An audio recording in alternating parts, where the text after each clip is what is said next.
네, 안녕하십니까. 클리브랜드 한인교회 목사 장문호입니다. 오늘은 지난 시간에 이어서 40년을 돌아온 삶이라는 주제로 우리 신명기 두 번째 말씀을 함께 연구하도록 하겠습니다. 우리가 신명기 연구를 위해서 기본적인 이해를 가지고 있어야 합니다. 그것은 지리적인 배경과 또 시대적인 배경에 관한 것입니다. 신명기 1장 1절에 보시면 이 신명기 말씀은 아라바 광야에서 선포된 말씀이다 라고 하고 있습니다. 이곳은 요단 동편 모압 평지를 이르는 말입니다. 이곳에 이 시딤이 있었는데 이 시딤에 진영을 쳤습니다. 거기에서 이스라엘은 2개월 동안 머물면서 요단을 건너 그 땅을 차지할 준비를 하고 있었던 것입니다. 그리고 이 신명기가 시작된 시기적인 배경은 출애굽한 지 40년 11월 1일이 되었다라고 우리 1장 1절에 기록하고 있습니다. 하나님에 대한 불순종으로 광야를 헤매면서 40년이 지났다는 이야기입니다. 이제 두 번째 가나안 변방에 이르게 된 것입니다. 그들의 삶에 있어서 이 40년 동안 무슨 변화가 있었습니까? 이스라엘 백성들이 처음 가나안 변방에 이르렀을 때 그리고 그 이후로부터 40년이 지난 지금 그들에게는 어떤 변화가 있었습니까? 이스라엘 백성들이 가지고 있는 40년의 그 기간은 어떤 의미를 가지고 있는 것입니까? 그들에게 두려움과 불신으로 이미 허락된 약속의 땅을 밟지 못하고 지금 1세대는 모두 광야에서 자신의 생을 마감했습니다. 이미 가나안 땅의 약속을 가지고 있었지만 그 약속을 이루지 못하고 있었습니다. 그들의 40년은 무엇을 위한 40년이었습니까?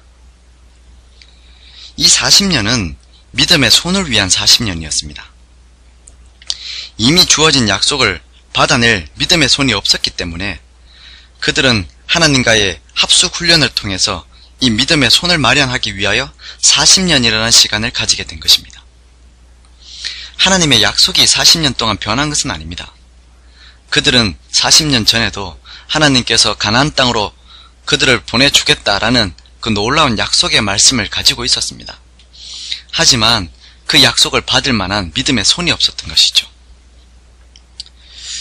가끔씩 우리의 지난날의 믿음 생활을 생각해보면 우리 믿음 생활 속에서도 하나님의 약속이 없어서 은혜를 받지 못한 것이 아니고 하나님의 약속을 붙잡을 수 있는 믿음의 손이 없기 때문에 하나님의 은혜를 경험하지 못한 우리의 지난날을 생각해 볼 수가 있습니다. 마찬가지로 이스라엘 백성에게도 이 40년의 기간은 그들이 하나님의 약속을 붙잡을 수 있는 믿음의 손을 위하여 허락된 시간이었습니다.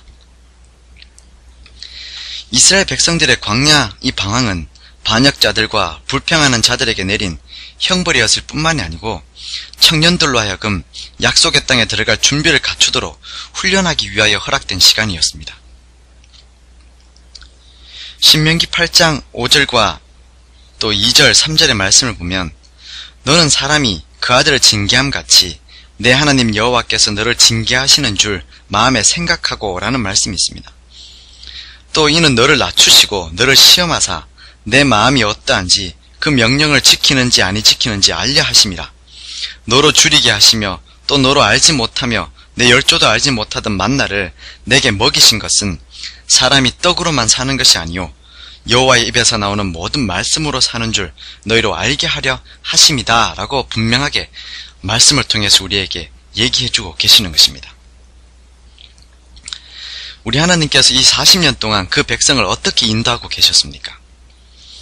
신명기 32장 10절의 말씀을 보면 여호와께서 그를 황무지에서 짐승의 부르짖는 광야에서 만나시고 호위하시며 보호하시며 자기 눈동자같이 지키셨다라고 말씀하고 계십니다.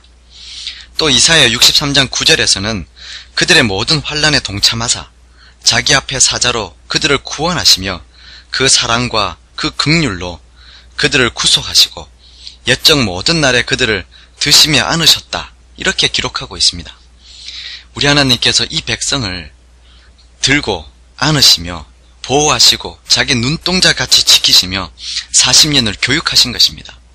그들의 삶에 하나님을 붙잡는 믿음의 손이 있도록 하신 것입니다. 주님께서 이렇게 40년의 시간을 그들에게 허락해 주신 것을 한 주석가는 이렇게 이야기하고 있습니다. 만약 우리의 부모들이 단순히 나를 믿기만 하였더라면 그들이 40년 전에 벌써 그 도성을 점령하였을 것이다 라고 하나님께서 여리고성을 점령하실 때 그 백성에게 선포하셨을 것이다. 이렇게 이야기하고 있는 것입니다. 이 백성이 하나님께 순종하는 법, 그들이 하나님이 붙잡는 그런 믿음의 손이 있었다면 이 40년의 경험은 그들에게 불필요한 경험이 되었을 것이다 라는 말씀이죠. 여러분, 우리 삶에 있어서 믿음의 손은 참 중요한 것입니다. 이 믿음의 손은 우리 안에 있는 것입니다. 하나님께서는 우리 안에 있는 믿음의 손을 인도하셔서 그리스도의 신성을 굳게 붙잡게 함으로 우리로 완전한 품성을 얻을 수 있게 그렇게 만들어 주신다는 것이죠. 우리는 믿음의 손을 창조하는 삶을 살아야 할 것입니다. 우리가 하나님의 약속을 기다리는 믿음의 백성이라면 당연히 우리 안에 하나님의 약속을 굳게 붙잡을 수 있는 믿음의 손이 있어야 하지 않겠습니까? 하나님이 무슨 말씀을 하시든지 그 말씀을 진심으로 받아들이고 정말 생명처럼 소중하게 붙잡을 수 있는 그런 믿음의 손이 우리에게 있어야 한다는 것입니다. 요즘 같은 세상에서 어떻게 우리가 믿음의 손을 가질 수 있습니까? 사실 설교만 들어서 가능한 일이 아닙니다. 요즘은 말로 해서 믿을 수 있는 것은 없습니다. 우리가 거래를 할 때에도 사람을 믿기 위하여 여러 가지 서류를 필요로 합니다. 우리가 사실적으로 믿음을 많이 강조하지만 우리들의 삶은 믿음을 창조하는 삶이 아닙니다. 그렇기 때문에 일단 생활이 믿음을 창조하는 삶으로 바뀌어야 믿음 생활을 할 수 있다는 것이죠. 믿음의 창조는 우연의 산물이 아니기 때문에 그런 것입니다. 여러분과 저는 믿음을 창조하기 위해서 어떤 노력과 어떤 계획을 가지고 계십니까? 성령의 감동 밑에서 사도 베드로는 그리스도인들이란 진리를 순종함으로 그들의 영혼을 깨끗하게 한 사람들이다 이렇게 이야기하였습니다. 우리의 일에 솟는 믿음과 사랑은 그냥 그대로 우리의 일 속으로 가져온 능력이 되어야 한다는 것이죠. 인간의 마음에 영향을 미치고 인간의 마음을 밝게 해주시는 하나님의 성령께서 하나님을 믿는 믿음을 우리에게 창조해 주신다는 것입니다. 성경에는 믿음을 하나님의 선물이라고 하였습니다.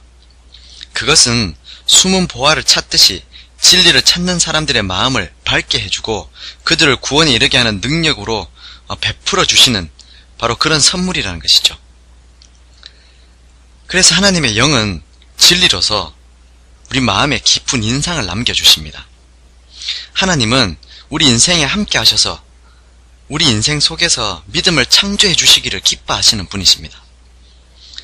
왜냐하면 하나님의 말씀이 진리를 가지고 영혼을 성결케 하는 능력을 만들 수 있기 때문에 그런 것입니다.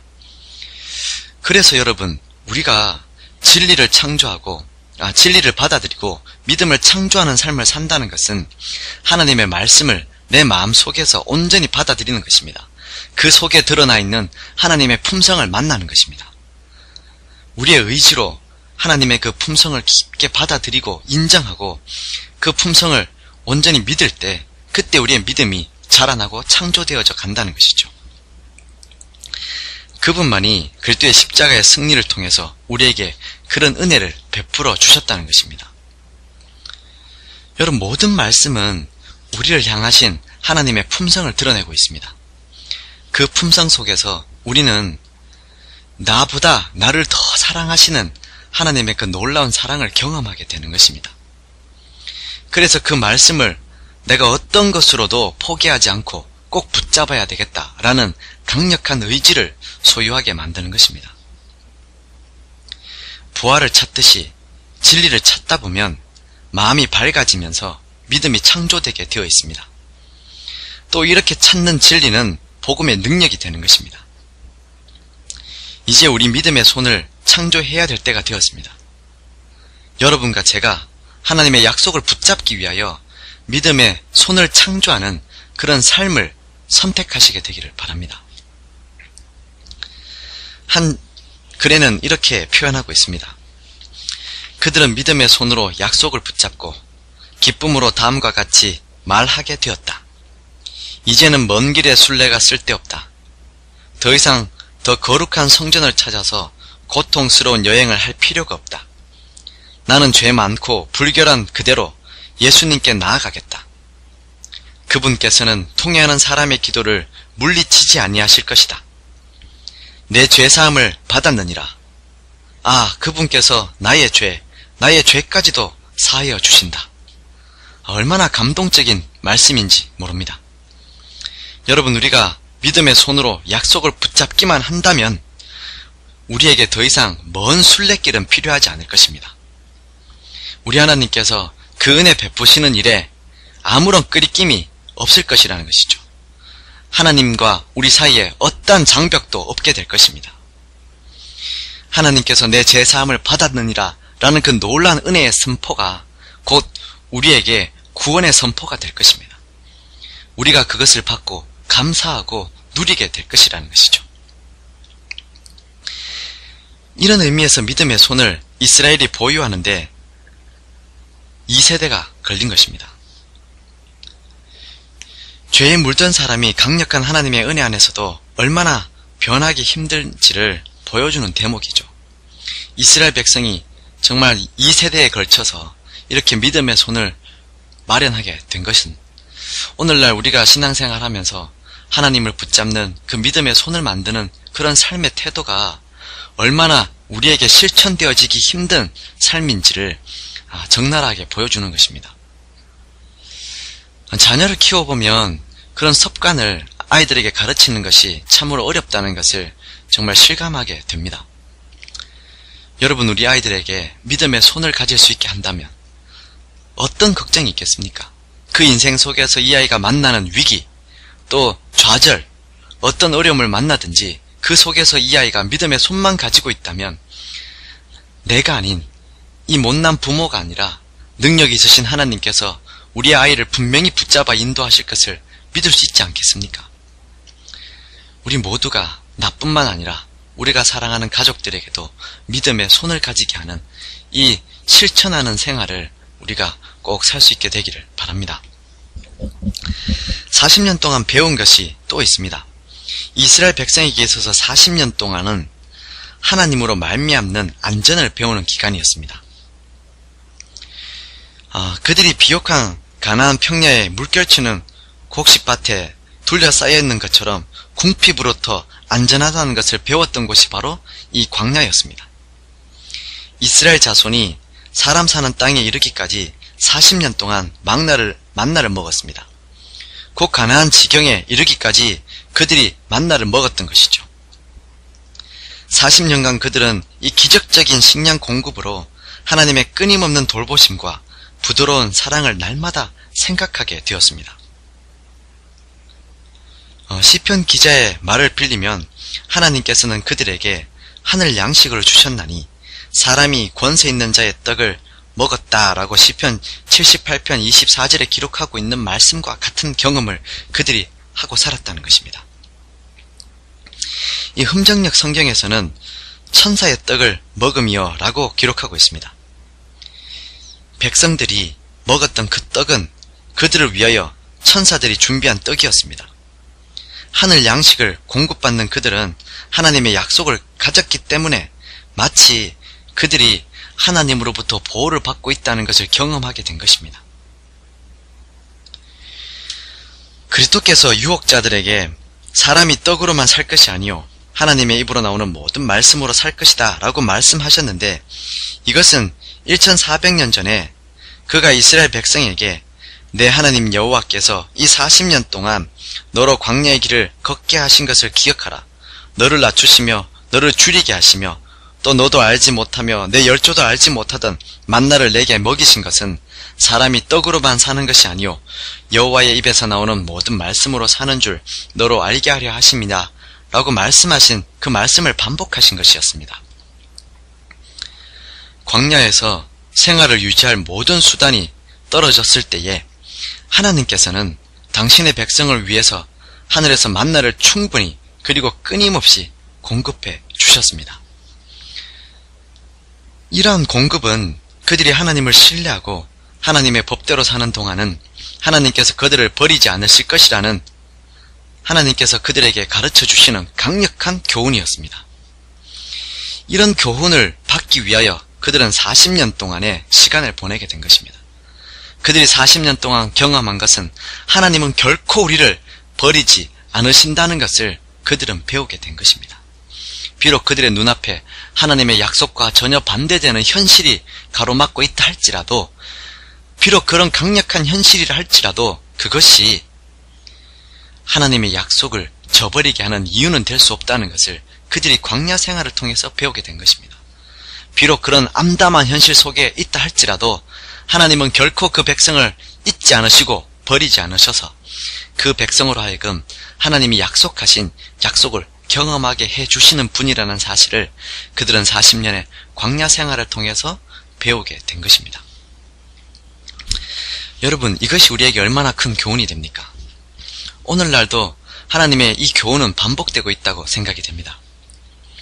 우리 하나님께서 우리 믿음 생활 속에서 우리가 뭘 배우기를 원하시겠습니까?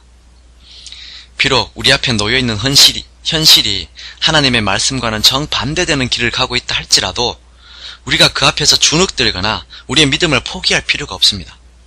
우리는 믿음을 타협할 필요가 없다는 것을 우리는 우리의 믿음 생활을 통해서 알아야 하는 것입니다.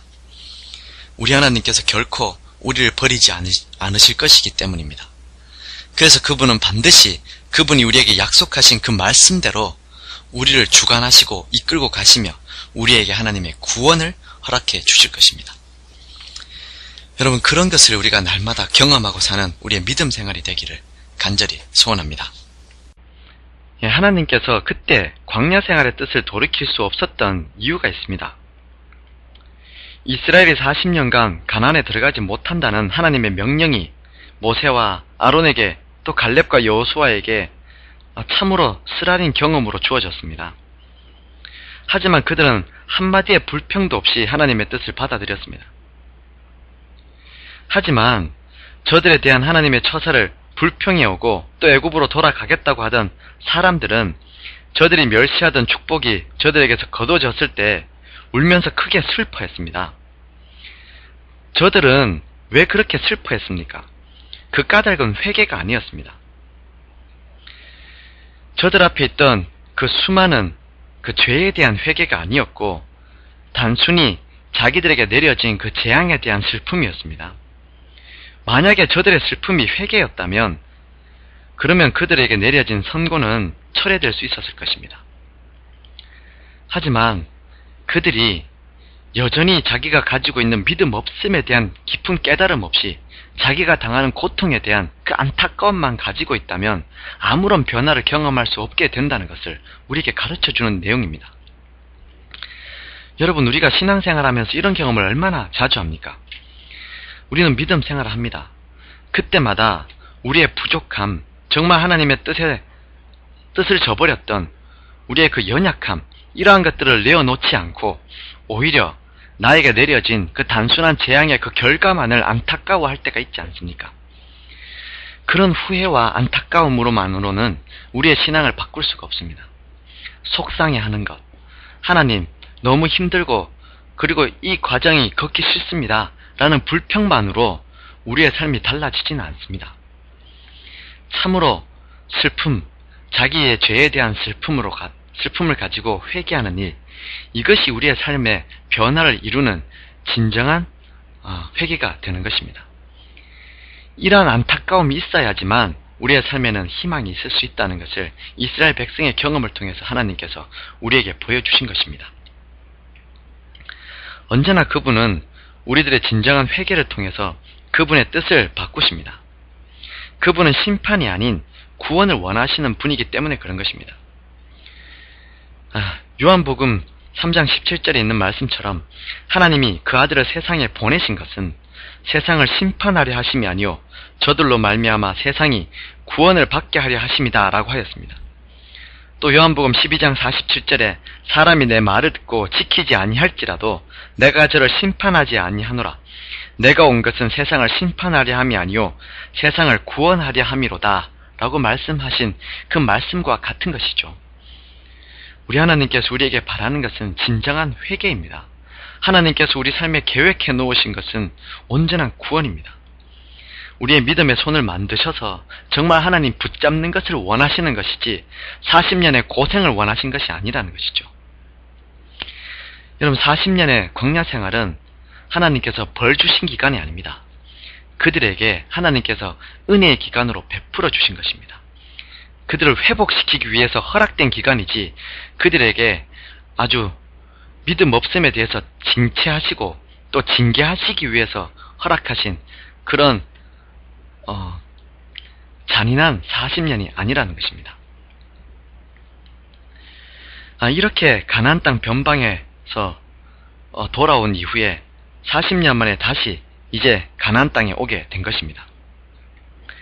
모세는 약속의 땅을 참으로 밟게 될 이 2세대들에게 결코 잊어서는 안 될 말씀을 이 신명기를 통해서 이야기하고 있는 것입니다. 우리가 신명기의 구성을 살펴보면 신명기는 모세의 애끓는 마음이 담긴 4편의 연설로 이루어져 있습니다.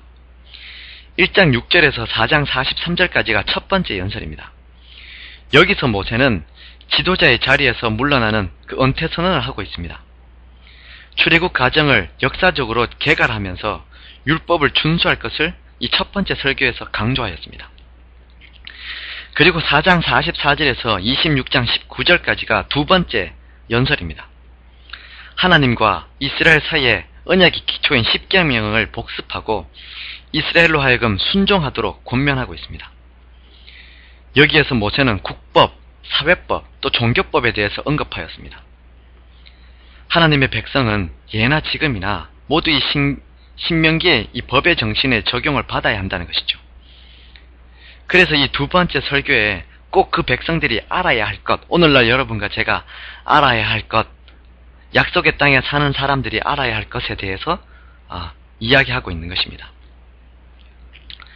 그리고 27장 1절에서 28장 68절까지 세 번째 연설은 히브리 문학에서 아주 탄탄한 문장으로 인정받는 그런 설교입니다. 이곳은 축복과 저주에 관한 이야기가 아주 적절하게 잘 다듬어진 문장 안에 아주 분명하게 설명되어져 있습니다. 그리고 29장 1절에서 30장 20절에서는 첫 번째 연설처럼 간단한 역사적 개괄을 하면서 다시 한번 율법의 준수를 강조하고 있습니다. 이 네 번의 연설에서 특별히 신령 속에 있는 언약에 대한 강조를 하고 있는 것입니다. 이 네 가지의 설교가 역사와 또 다른 성경 기별의 기초를 이루고 있는 것입니다. 이 모세의 뿌리 같은 기별을 통해서 우리들의 믿음을 창조하고 있는 것입니다. 여러분, 우리는 이 신명기의 말씀을 통해서 믿음의 손을 만들어야 할 것입니다. 오늘 여러분과 제가 하루를 사는 동안 우리의 삶이 하나님께서 주신 그 약속의 말씀을 붙잡기 위하여 믿음의 손을 만드는 그런 삶의 실천이 있는 삶이 되기를 바랍니다. 그래서 날마다의 우리의 삶은 하나님께 가까워지고 하나님의 말씀에 조율되는 그런 지혜롭고 정말 하나님이 기뻐하시는 건강한 그리스도인의 삶이 되기를 간절히 바라면서 우리 두 번째 신명기의 말씀을 줄이도록 하겠습니다. 기도하시겠습니다. 사랑하는 우리 주님, 우리 하나님께서 우리에게 하나님의 이 귀한 말씀을 주셔서 하나님의 그 철저한 권면의 말씀을 주셔서 우리의 삶 속에서 믿음의 손을 만들 수 있도록 우리를 지도해 주시니 감사합니다. 주님, 오늘 말씀에서 이스라엘 백성에게 허락된 그 40년의 기간이 하나님께서 단순히 하나님의 언약을 지키지 못한 백성을 심판하기 위한 시간이 아니라 당신의 사랑하는 사람들을 믿음의 손을 갖추어 정말 준비시키고 훈련시켜서 하나님의 그 놀라운 은혜와 그 본성을 깨닫게 하기 위한 훈련의 40년이었음을 인하여 감사합니다. 주님, 우리가 이 깨달음 안에서 우리의 삶을 바라볼 수 있게 해주시고 우리 삶 속에서 여전히 이스라엘 백성처럼 교육하고 계시고 또 훈련하고 계시며 우리에게 여전히 구원의 손을 뻗고 계시고